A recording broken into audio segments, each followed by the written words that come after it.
Boa noite a todos. Sejam bem-vindos à Casa do Caminho Santana. Antes de começarmos, eu vou passar alguns recados da casa para vocês. Nós temos palestra todos os dias, menos às sextas-feiras.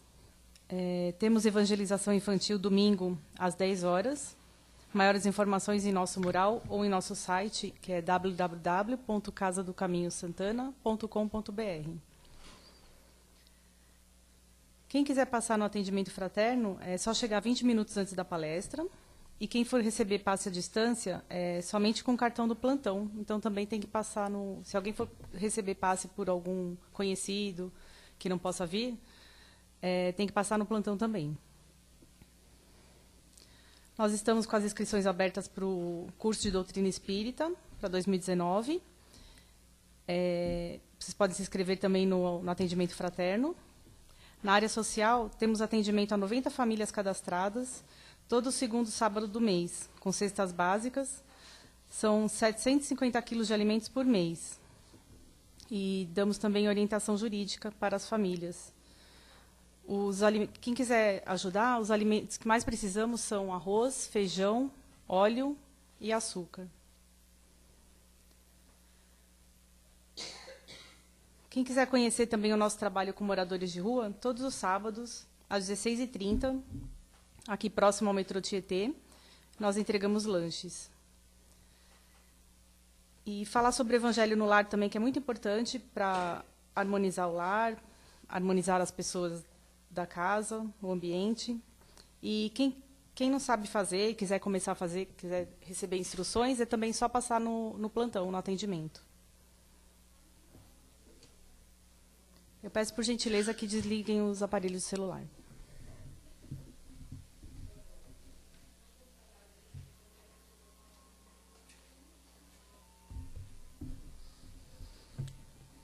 E agora, vamos cerrando os nossos olhos, nos desligando de nossos problemas, de nossas preocupações, nos ligando ao Mestre Maior, entrando em sintonia, para podermos receber tudo o que a casa tem a nos oferecer.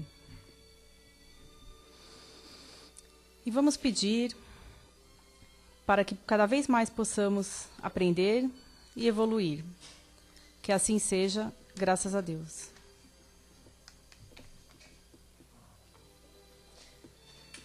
E o tema da palestra hoje é Evitando Aflições, com a nossa amiga Kátia Penteado. Bem-vinda, Kátia.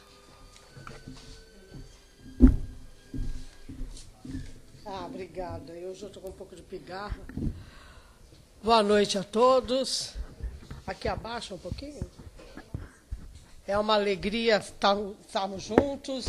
Essa mudança de tempo, né? Que tem a ver com o tema de hoje. Né? Porque quando a gente pensa em aflição, tudo aquilo que vai contra os nossos interesses, ou que muda o rumo da nossa programação, vira aflição, não é? Gera ansiedade, gera angústia. Isso quando a surpresa ainda não é desagradável. Né? Porque às vezes não é desagradável, simplesmente é até agradável, mas a gente vai ter que reprogramar a agenda. E isso muitas vezes já é suficiente para a gente ficar aflito, porque algumas coisas vão ter que ser reordenadas, ou substituídas, ou deixadas para outro momento. Então, quando se fala de aflição, é interessante pensar como seria. Gostaria que a gente fizesse um exercício assim, para pensar como seria a nossa vida sem problema.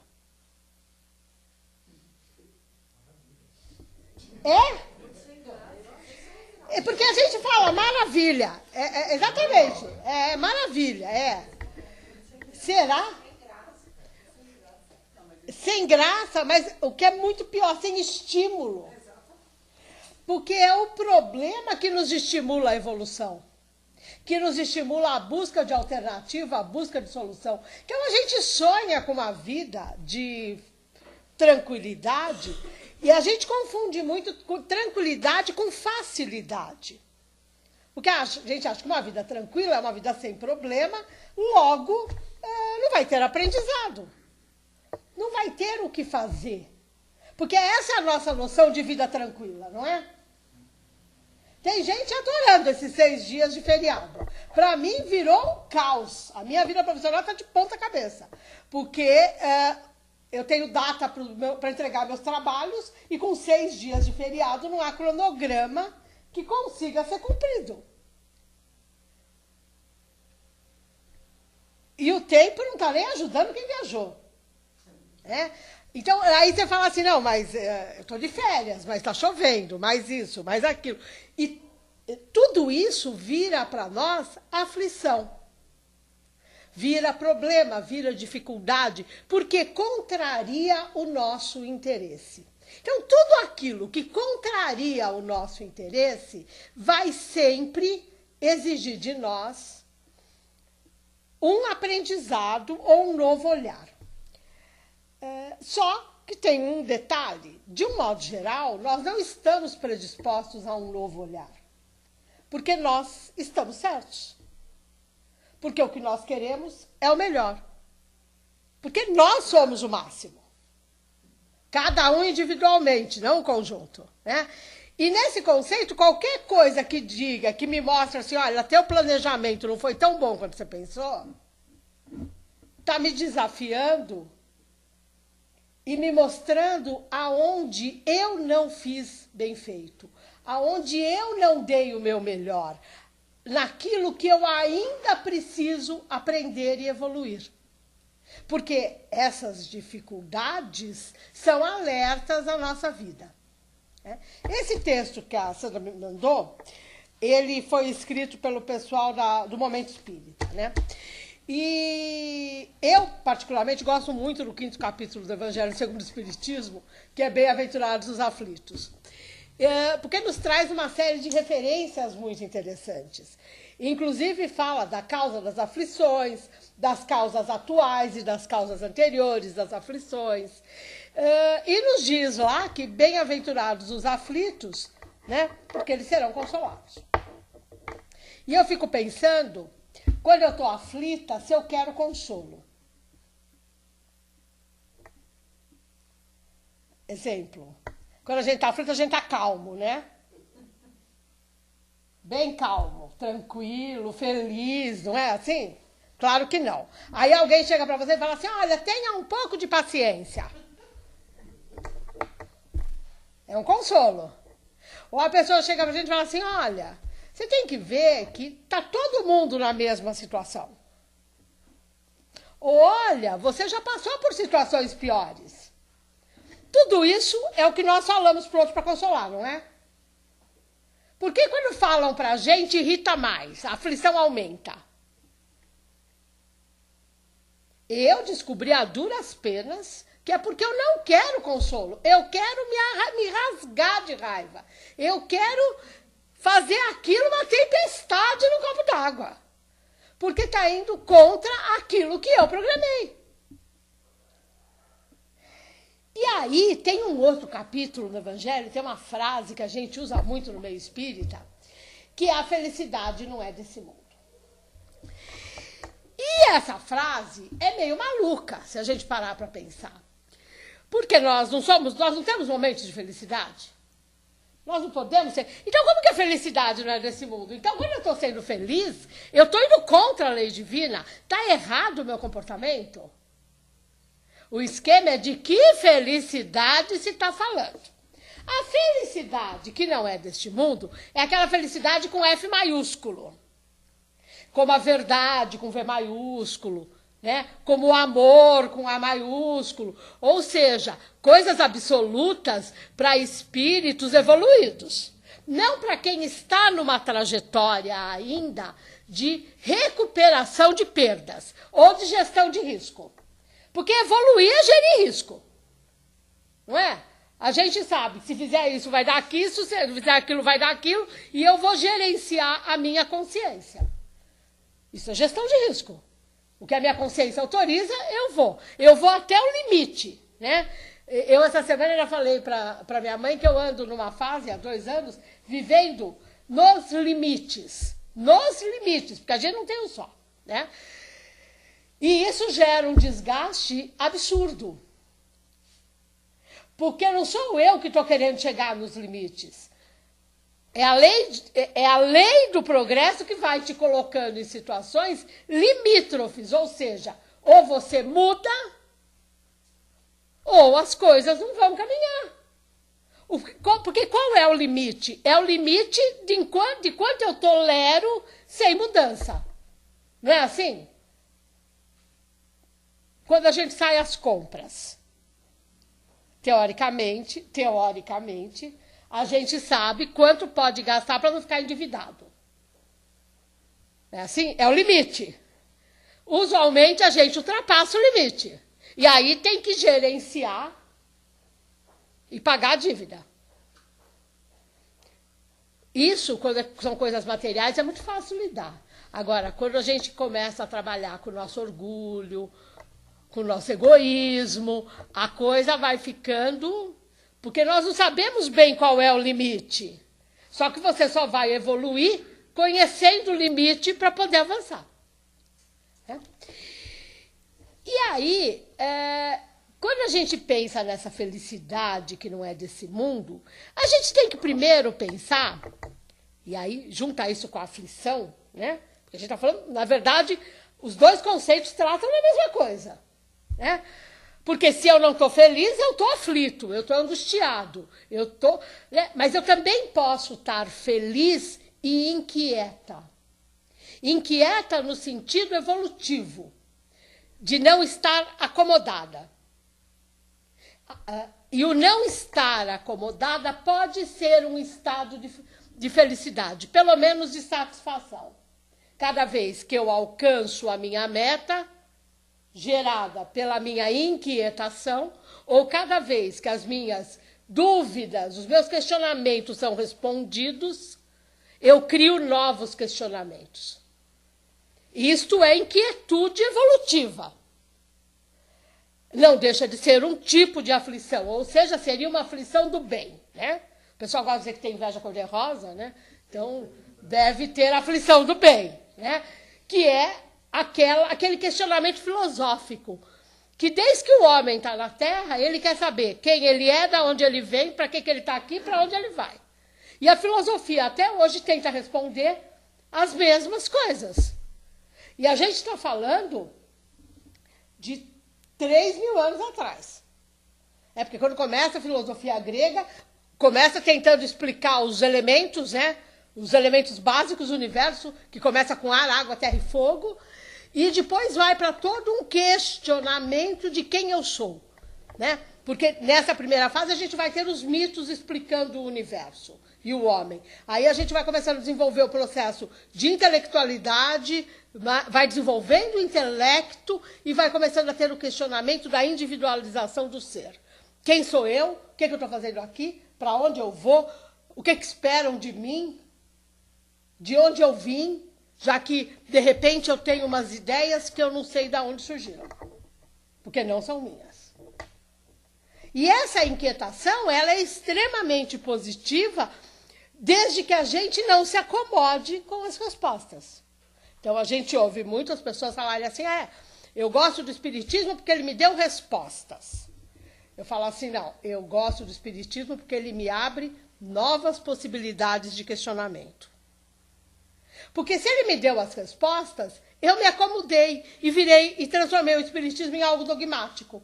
Porque está dito, me satisfez e está resolvido. Eu me acomodo aqui. A hora que ele me abre novas possibilidades de questionamento, a coisa vai ficando muito mais interessante. E não é que é questionamento de coisa nova. A gente continua questionando a mesma coisa com aprofundamento diferente. Né? Quantas vezes a gente já falou de felicidade, de aflição? Eu mesmo já falei aqui de aflição várias vezes. Né? Só que cada vez que eu penso no assunto, aprofundo a minha reflexão. Ou me surgem novas ideias dentro de um processo. Eu nunca tinha relacionado a aflição com a felicidade, por exemplo. E aí você para pensar, num mundo como que nós vivemos. Né? Porque a gente tem um monte de frase que a gente vive falando e que eu acho que a gente não pensa direito sobre elas. Então, a gente diz, por exemplo, que que o mundo é de provas e expiações. A gente não vive repetindo isso? Ah, nós estamos num mundo de provas e expiações. Bom, então vamos lá, meus amores.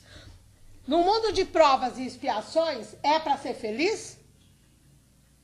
Não, é para passar por prova e expiação. Se alguém achar que a situação de prova e de expiação é agradável, pode ser feliz. E claro que a situação de prova e expiação pode ser extremamente agradável, se eu transformar a prova e a expiação em ferramenta evolutiva. E aí eu parei de sofrer.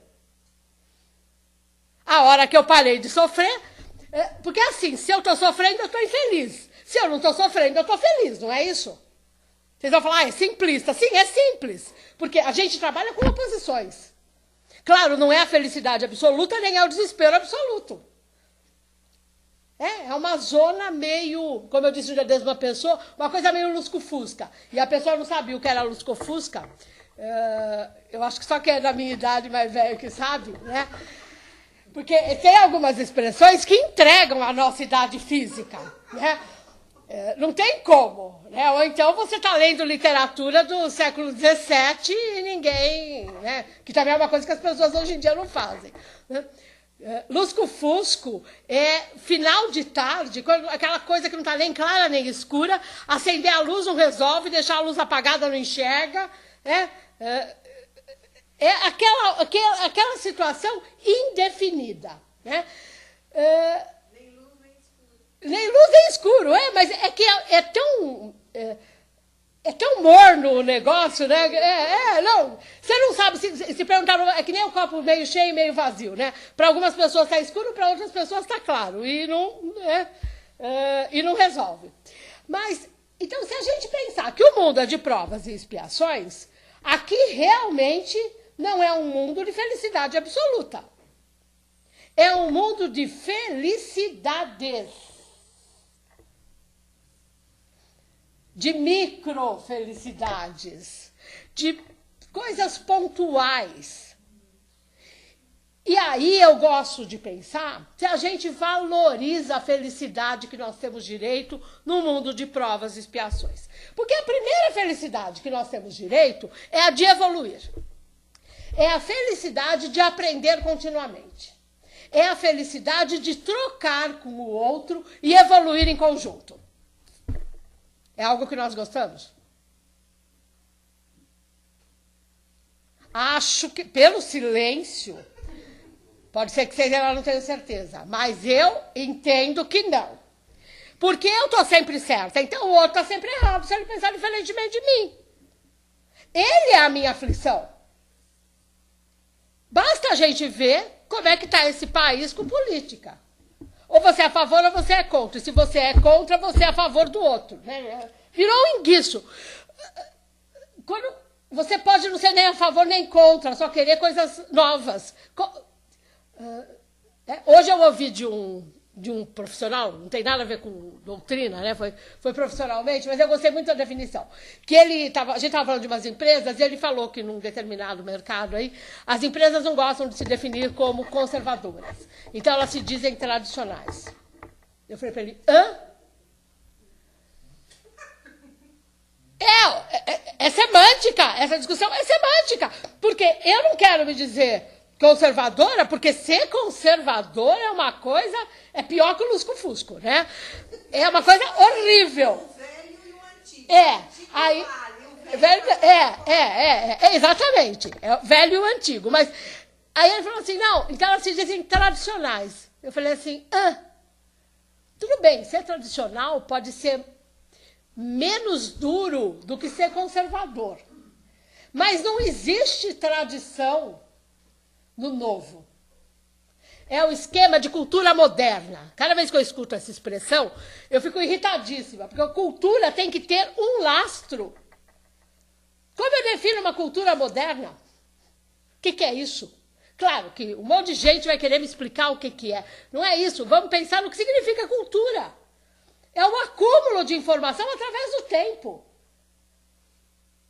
Claro, se eu pensar no modernismo, eu posso até criar uma cultura, então, né? Da década do começo do século passado para cá, já deu aí 100 anos. Né? Porque tem gente que diz que a gente vive o modernismo. Eu falo assim, nossa, o modernismo, a Semana de Arte Moderna foi em 32, faz tempo, né? 32 do século passado. Então, assim, né? Aí fala assim, não, então é a idade contemporânea. Eu falo assim, é tão legal o nosso processo evolutivo que pela primeira vez na história, alguém tenta dar nome à época que vive. Porque quem faz isso é a história. Depois que o tempo passa, olhando para o que aconteceu, você denomina. Ou será que no Renascimento todo mundo achava que estava vivendo o Renascimento? Estava vivendo, na verdade, uma oposição ao sistema anterior. E sempre te leva a um salto para o passado mais distante. Se a gente olhar os movimentos evolutivos, é assim que eles se processam. Hoje, nós vivemos um momento desse no Brasil. Tentou-se um novo, que não foi completamente aprovado, e aí as gradações são de cada um, né? E está se tentando um novo de novo. Mas esse novo de novo é parecido com o antigo, porque é sempre assim. A gente vê isso à moda, né? A moda nos mostra isso de forma muito mais patente. Coisas que eu uso, né? Quando eu usava calça boca de sino e pata de elefante, hoje em dia está na moda, mudou o nome, né? Mas está todo mundo usando a mesma coisa. Este movimento cíclico tem a ver com aprendizados. Então, se eu fiz o aprendizado, a hora que volta aquela mesma aflição, eu não sinto mais aflição, porque eu já fiz o aprendizado. E isso se chama prova. Então, eu passo. Agora, se eu não fiz o aprendizado, isso vira expiação. Porque eu vou me descabelar, eu vou reclamar, eu vou chiar, porque eu estou no mundo de provas e expiações. Se eu estudei, eu passo na prova. Se eu não estudei, eu vou amargar a repetência. Simples assim, eu não estou dizendo que é fácil nem agradável, mas é simples. A lei divina é simples, a complexidade está no nosso olhar para tornarmos a coisa mais importante e mais bonitinha. E para podermos arranjar desculpa para os nossos comportamentos. E a nossa desculpa acaba sempre sendo o outro. O outro, o meio, o país, não é assim? Ninguém faz nada errado, o outro que me prejudicou. A gente não gosta de pensar que as pessoas nos desiludem, que elas não nos desiludem. Que a gente que se iludiu com o que viu. Que a gente distorce realidades para nos sentirmos melhor. E que de vez em quando a realidade fica maior do que a ilusão. E a hora que isso acontece, há sempre um impacto muito grande. E vão surgir situações de profundo desgaste. Ou seja, a aflição vai ser mais pesada. As aflições não são o nosso problema. Como eu estava falando, nós temos microfelicidades, que se nós pararmos para olhar, elas não são tão micros assim. Porque, às vezes, a gente está tendo um dia muito legal. Aí, às 23 horas e 58 minutos e meio, aparece, você ouve o barulhinho do teu WhatsApp, assim. Você pega e fala assim, não acredito. Já querem estragar o meu dia. Não é assim? Não é? Você nem leu a mensagem, mas de quem vem você já sabe que não é boa coisa. E permite, usando uma palavra que está na moda e que eu abomino, que é empoderamento, né? E vou dizer porque eu abomino. Porque daí eu estou empoderando o outro mesmo. Eu estou dando ao outro o poder de destruir o meu bom dia. Estava tudo ótimo até agora. Mas eu nem li a mensagem. Eu já parti do princípio, se a mensagem for legal, o estrago que eu já causei não tem mais valor. E aí você fala assim... E por isso que eu falo que a palavra empoderamento é complicada, porque as pessoas estão buscando o empoderamento. Eu não me empodero, empoderar é dar ao outro. Eu dou ao outro o poder. E isto nós sempre fizemos na nossa vida. Agora, assumir o nosso poder é uma outra história. E o que nós precisamos fazer cada vez mais é assumirmos as nossas posições de forma clara. E isso não é o outro que me dá, sou eu que conquisto. Por isso que eu não gosto da palavra. Porque empoderar, nós vivemos empoderando o outro. A gente empodera o chefe, o colega de serviço, o vizinho, o cachorro do vizinho que fica latindo na tua porta. Nós damos poder a tudo que está fora de nós para desequilibrar a nossa vida. E aí dizemos que a culpa é do outro. Agora, como que eu permito que um dia que estava ótimo seja estragado por algo que eu nem sei o que é ainda? E será que se for algo desagradável, é mais forte do que a alegria e a felicidade? Porque se for, eu estou olhando para o mundo de forma incorreta. E aí, quando eu digo que eu acredito em Deus, que eu acredito na justiça divina, que eu acredito na imortalidade, que eu acredito na evolução, eu não estou sendo coerente. Porque se eu acredito em tudo isso, só existe uma coisa, que é o bem. Todo o resto é a ausência do bem. A ausência do bem vai desaparecer quando o bem estiver presente. E quando o bem está presente, não há aflição, não há infelicidade. Pode haver problema a ser resolvido. Então, se há o problema, há a solução. Da onde surge a aflição? De eu não aceitar a correção de rumo.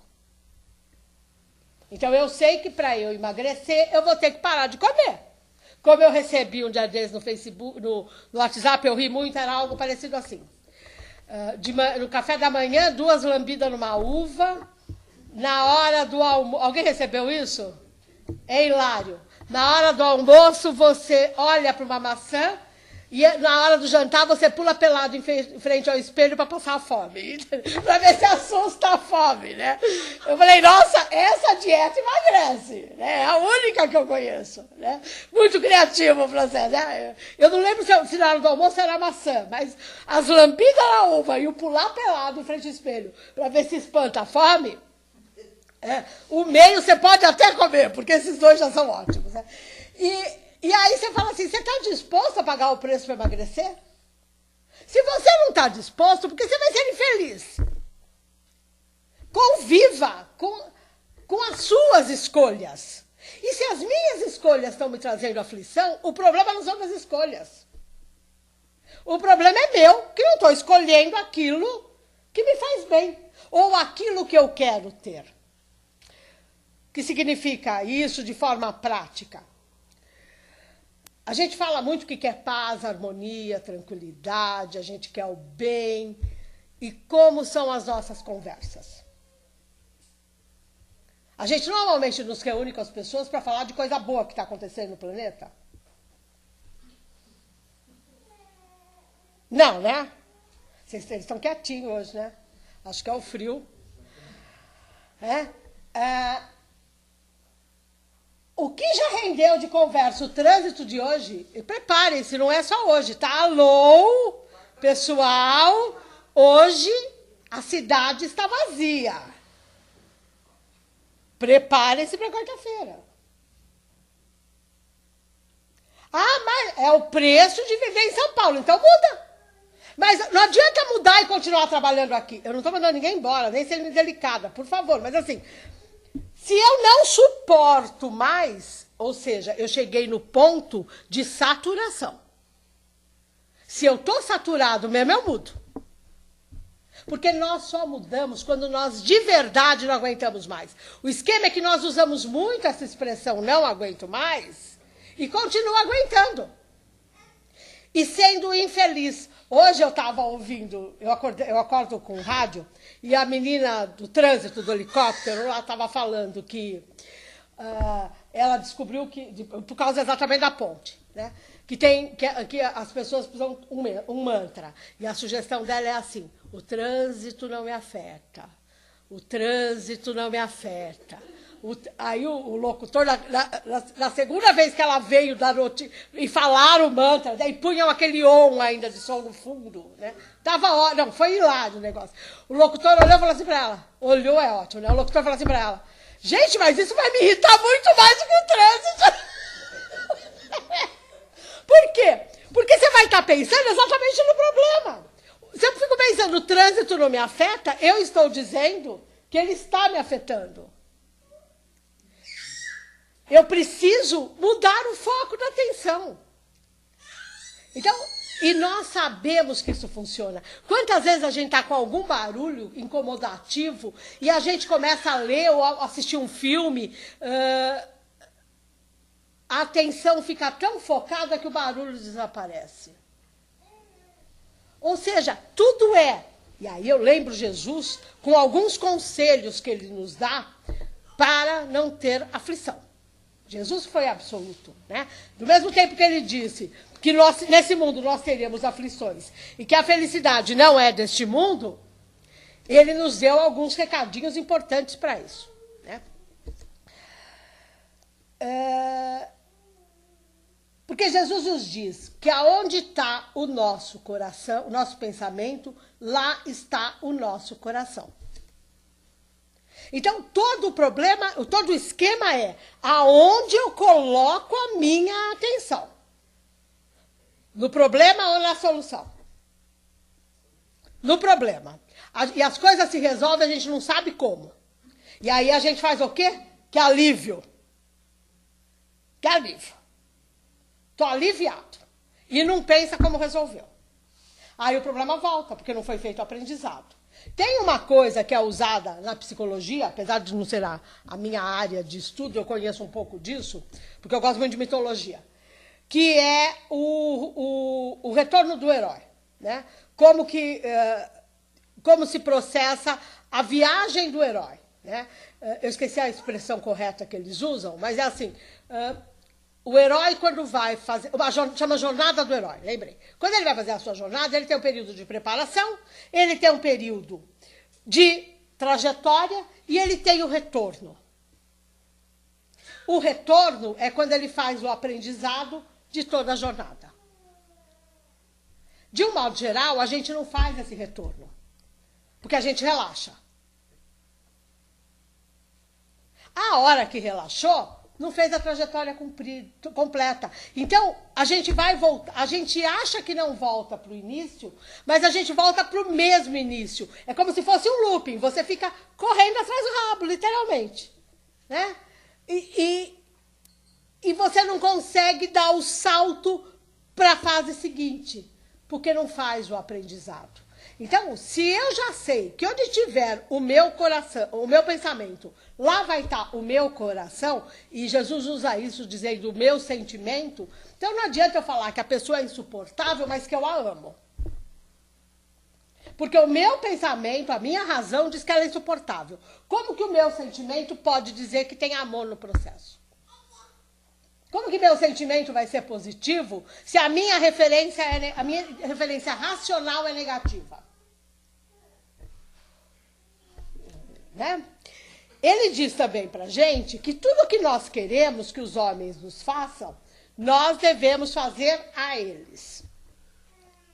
De um modo geral, a gente dá para o outro o que o outro nos deu. A gente tem que aprender a dar para o outro o que a gente quer receber. Lembrando que existe um período de adaptação, existe um período de inércia, em que tudo vai estar zerado. Então, você não vai perceber que nada está acontecendo, até que você vai começar a receber. E a hora que a gente começar a receber, muitas vezes também nós não notamos que começamos a receber, porque a gente não recebe de quem a gente quer. Como quando eu maltrato alguém, essa pessoa dificilmente é ela que vai me revidar. Isso vai vir por outros caminhos, de outras pessoas, e aí eu vou falar assim, eu não sei porque tem gente que olha para mim e me solta, joga a lata em cima. Então, quantas vezes eu joguei a lata em alguém que não tinha nada com isso? Porque senão vira olho por olho, dente por dente. Eu faço, a pessoa revida, eu revido, a pessoa revida, Claro, tem relacionamentos nossos que são assim mesmo. Mas na vida, no dia a dia, você fecha um cara no trânsito, dificilmente esse cara vai te encontrar de novo para te fechar. Não é? Mas alguém vai te fechar. Em algum momento. E não é nem no mesmo dia, nem na mesma hora. Por isso nós achamos que estamos sendo injustiçados. Porque a resposta não é imediata. Então, a hora que nós começamos a dar para os outros o que nós queremos receber, nós temos que perceber que nós vamos receber de outros, que não são aqueles que receberam. E não adianta esperar que na família isso se resolva rapidamente. Porque nós não prestamos atenção nas pessoas. E quando elas mudam de comportamento, nós acreditamos que elas mudaram de comportamento ou nós achamos que elas estão sendo hipócritas e fazendo gênero. Eu sei que eu sou muito dura com essas coisas, mas eu conheço as minhas aflições e sei como elas funcionam. Porque eu sei que elas são escolha minha, não foi ninguém que me causou. A hora que eu tomei essa consciência, minha vida mudou muito. E para melhor. Porque eu passei a ser dona das minhas escolhas. Não que eu não seja afetada pela escolha dos outros. Mas eu determino ou deveria determinar o quanto a escolha do outro vai afetar o meu equilíbrio. E, normalmente, nós nos apossamos da escolha do outro como nossa e queremos resolver por ele. Então, aí a gente faz um outro processo. Não basta as nossas aflições, nós trazemos a aflição que não é nossa e passamos a responder por decisões alheias que vão sofrer a nossa ingerência e que o outro pode nos acusar do resultado. Isso acontece, né? Ou não? Acontece muito. E aí nós amplificamos a nossa aflição em vez de equacioná-la. Porque eu vou estar sempre focada, porque a gente mascara isso com um esquema de eu quero ajudar. Eu quero ajudar, não é?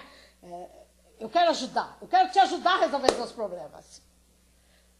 Primeiro, os problemas não são meus. Então, qualquer solução que eu arranje não é boa. Quer dizer, é ótima para mim. Porque eu acho que eu estou me ocupando, eu esqueço as minhas aflições, me preocupo com as dela. Ou seja, eu estou fugindo de um problema. Só que as soluções que eu vou estar dando para as aflições são soluções que ela deveria dar dentro do contexto dela, não do meu. Estou me fazendo clara? E a gente faz isso na família, achando que está resolvendo. Esse texto aqui, que eu sugiro que vocês leiam, fala muito da relação de pai e filho. Do quanto a gente superprotege, quer resolver tudo, não quer que o outro sofra, e esquece que a vida diz não. E que o não é muito mais educativo do que o sim. E que o sim é muito mais fácil de ser falado. Porque o sim nos dá uma impressão de bondade. Vocês já notaram? Quando que uma pessoa é difícil? Quando ela fala sim ou quando ela fala não? Quando ela fala não, ela é muito difícil. Alguém aqui gosta de ser uma pessoa difícil?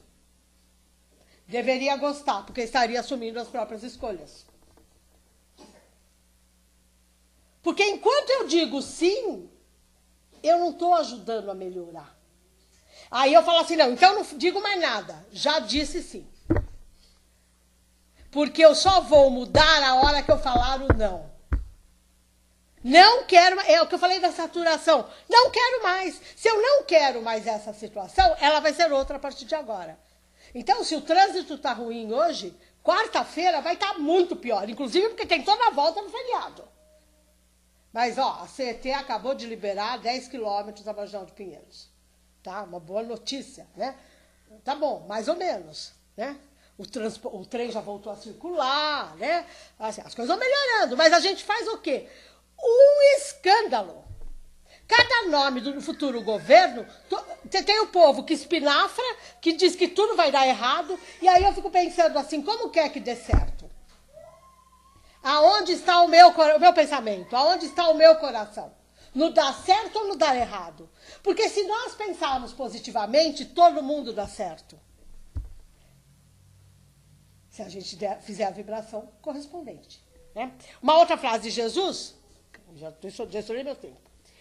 Não andeis cuidadosos quanto à vossa vida. Não vos inquietais pelo dia de amanhã, porque o dia de amanhã cuidará de si mesmo. Basta a cada dia o seu mal. Eu amo essa última frase, esse último trecho. A cada dia basta o seu mal. O que isso significa na prática? É os problemas de hoje eu resolver hoje.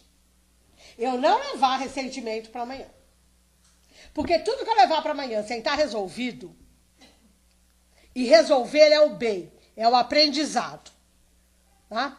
É assumir a responsabilidade que lhe cabe no processo. Amanhã vai estar maior. E essa frase, eu tenho uma história pessoal que me fez descobrir a sutileza de Jesus naquilo que ele fala. Se a minha dedução é correta ou não, né? Mas foi uma leitura minha. E a gente, como expositor, vive falando algumas coisas, e de vez em quando eu gosto muito que eu tenho alguns insights, falo assim, nossa, eu preciso mudar o discurso. Né? Que a gente fala muito, não, porque a porta é estreita. Né? E essa frase sempre me incomodou um pouco. Eu já devo ter contado isso aqui algum dia, porque é algo que para mim foi muito sintomático, eu conto sempre. E quando começaram esses ônibus com 2 roletas, que diminuíram a largura, roleta também entrega a minha idade, que diminuíram a largura e agora tem 2, uma paralela com a outra. Não sei se vocês conhecem esses ônibus. Não sei quantos vocês andam de ônibus. E aí, eu entrei no ônibus com o cartão, uma bolsa, uma mochila, uma sacola e um casaco. Com este corpinho que eu conquistei, não foi Deus que me deu. E mantenho, né, a duras penas, né, porque manter as gordurinhas alimentadas não é fácil, não. Né? Pus o cartão assim e fui. Adivinha o que aconteceu? Eu empaquei. Eu parei naquela roleta, eu não ia nem para frente nem para trás, eu não conseguia levantar os braços com as mochilas, eu não tinha espaço para me mexer. 6 horas da tarde, na Avenida Paulista, uma situação extremamente agradável. As pessoas estavam muito felizes e solidárias em me ajudar a sair da minha situação. E eu, em vez de resolver, comecei a rir. Eu ria muito, porque eu lembrei da porta estreita.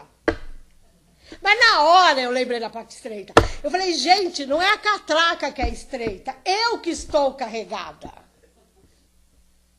Porque não está bastando a cada dia o seu mal.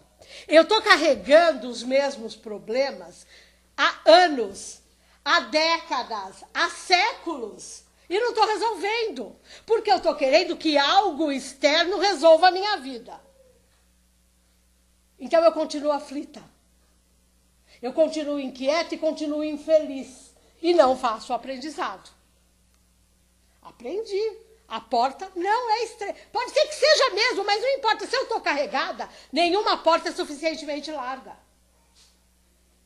E aí eu ria, e aí o pessoal não entendia mesmo, né? Porque assim, além de lerda... Não, consegui, claro, você passa, é óbvio, mas assim, é legal como às vezes as situações vêm na nossa vida para dar alertas. O esquema é a gente estar aberto para o alerta. Antes daquela pessoa aqui, do PIN lá do teu WhatsApp, e você olhar às 23h58h30 e reclamar do que está lá, agradece por a pessoa ter lembrado de você e ver o que ela está falando. Agradece. Porque pessoa com problema lembrar da gente é porque nós somos a pessoa que ela mais confia para ajudá-la naquele momento. E nós, de um modo geral, reclamamos de sermos lembrados por aqueles que têm problema. Porque quando nós temos problema, nós também encontramos quem nos escute. Fé, força, convicção na nossa condição de ser especial na criação, porque a humanidade é o ápice da criação divina. Nada existe além do homem e da mulher. Né? Tem que tomar cuidado com esses discursos hoje em dia. Né? Da humanidade. É o ápice da criação. E nós somos os seres inteligentes da criação. Vamos começar a usar essa qualidade, que é a inteligência, a nosso favor, para evoluirmos mais rapidamente e podermos desfrutar agora das felicidades possíveis, diminuindo o volume, o impacto das nossas aflições e entendendo todas as situações desagradáveis, as surpresas, agradáveis ou desagradáveis, como grandes oportunidades de transformação da nossa vida. Beijo, obrigada. Alguma pergunta? Alguma reclamação?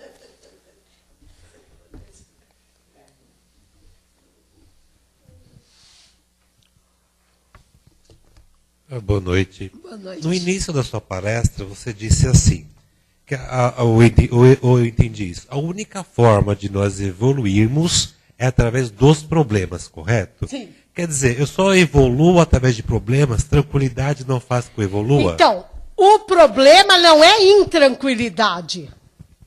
Pensa no problema filosófico. O problema é a busca da solução. Tem uma frase que é assim, a dor é necessária, o sofrimento é opcional. O problema é o que nos leva a buscar a solução. O problema não precisa me gerar angústia.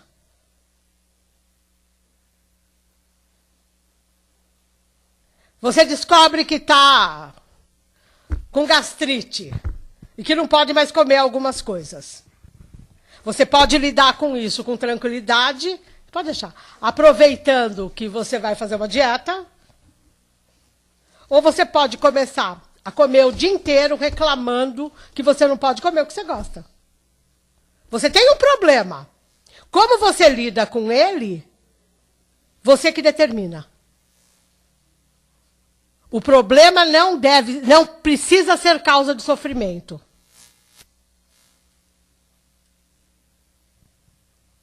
Ficou mais claro ou piorou muito? Eu acho que é assim, se tiver tudo fácil, como é Não, que a gente vai se tiver aprender, tudo né? fácil, A eu gente vou deitar e vou ficar de barriga pro ar, sem fazer nada. E aí eu vou descobrir outros problemas. Eu vou descobrir que ficar sem fazer nada é muito pior do que ter problema. Imagina você levantar pela manhã e falar assim, onde eu vou hoje? Não vou. Onde eu vou almoçar hoje? Não vou. O que eu tenho para pagar hoje? Não tem. Será que alguém vai reclamar para mim de alguma coisa? Não vai. Nossa, vai ser um dia emocionante. Imagina isso um ano inteiro. Não dá, né, gente? Não, você vai arranjar problema, entendeu? Porque quando nós não temos problema, a gente arranja o do outro. Porque o problema desenvolve o intelecto. Por que a gente estuda matemática? Para aprender raciocínio lógico. Ou seja, aprender a resolver problema. A hora que você fizer uma criança perceber a utilidade daquele raciocínio lógico para ela cuidar da vida dela, ela vai começar a gostar de matemática. Nós somos péssimos para resolver problema porque nós abominamos matemática. Pode ver que as pessoas que se dedicam à solução de problemas, elas olham para a vida com mais leveza. A gente se dedica a empurrar o problema. E com isso a gente não resolve. E ele vai aumentando. A porta vai ficando estreita. Me fiz clara? Tudo bem? Obrigada, Cátia. Eu que agradeço.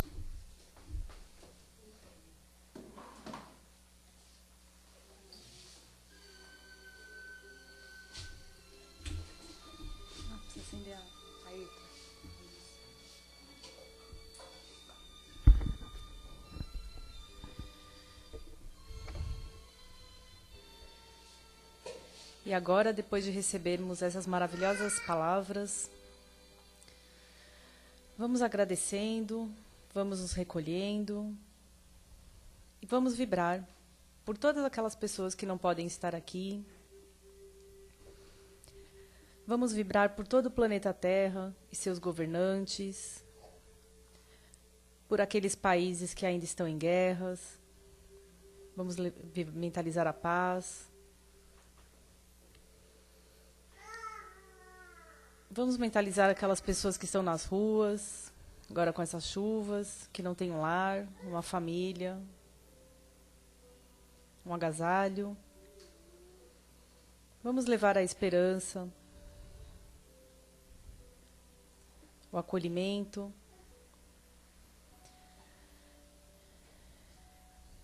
Vamos mentalizar por aqueles que estão nos hospitais, enfermos, levando saúde, paz e esperança. Vamos passando pelos nossos lares, mentalizando nossos entes queridos, levando muita paz, harmonia e equilíbrio. Passando também pelo nosso ambiente de trabalho.